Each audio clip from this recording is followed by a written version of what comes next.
Big Boss season 9లో 6వ వారం elimination జరిగింది.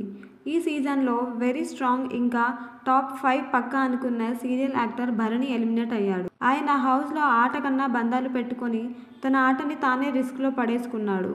భరణికి హౌస్లో తనూజ, దివ్య రూపంలో ఒకరు కూతురు మరొకరు చెల్లి అంటూ ఆయన ఆటని సరిగ్గా ఆడనివ్వలేదు. బిగ్ బాస్ సీజన్ 9లో భరణి ఎలిమినేషన్ హౌస్ మేట్స్ అందరికీ షాక్ ఇచ్చింది. అయితే ఈ ఎలిమినేషన్లో ట్విస్ట్ కూడా ఉంది. సీజన్ 9 ఆదివారం దీపావళి ఎపిసోడ్ నిర్వహించారు బిగ్ బాస్ టీమ్. ఆటపాటలతో రాత్రి 7 గంటలకే షో మొదలైంది. నిన్న బిగ్ బాస్ షోలో హైపర్ ఆది కంటెస్టెంట్స్కి సింగర్ సాకేత్తో కూడా ఒక పేరడీ సాంగ్ని కూడా పాడించారు.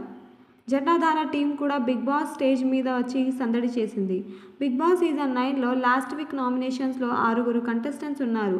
నాగార్జున ఒక్కొక్కరిని సేవ్ చేసుకుంటూ వచ్చి ఫైనల్గా ఇద్దరిని భరణి, రాములు లీస్ట్ 2గా ఉన్నప్పుడు ఎవరిని ఆడియన్స్ సేవ్ చేశారు, ఎవరిని ఎలిమినేట్ చేయాలని అనుకున్నారో రివీల్ చేయకుండా ఇమాన్యుయల్ దగ్గర ఉన్న పవర్ అస్త్ర ఉపయోగించి ఒకరిని సేవ్ చేయవచ్చు అని నాగార్జున అడుగుతాడు. ఇమాన్యుయల్ రాముని సేవ్ చేసేందుకు వాడతా అంటాడు.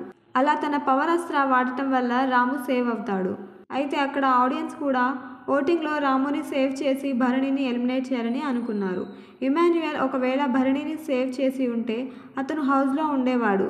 అయినా రాము ఎలిమినేట్ అయ్యేవాడు. అయితే ఇమాన్యుయల్ రామును రిస్క్లో ఉంటాడని అనుకొని అతని కోసం పవర్ అస్త్ర ఉపయోగించాడు. ఫైనల్గా భరణికి ఇమాన్యుయల్ ఇచ్చిన షాక్ వల్ల అతను ఎలిమినేట్ అయ్యాడు. భరణి ఎలిమినేషన్ టైంలో తనూజ, దివ్య ఇద్దరూ చాలా ఎమోషనల్ అయ్యారు. భరణి తనంతట తాను చేతులారా తన ఆట చెడగొట్టుకున్నాడు. సీరియల్స్లో విలన్గా పాపులర్ అయిన భరణి బయట చాలా మృదు స్వభావి అన్న విషయం మాత్రం ఆడియన్స్కు అర్థమైంది.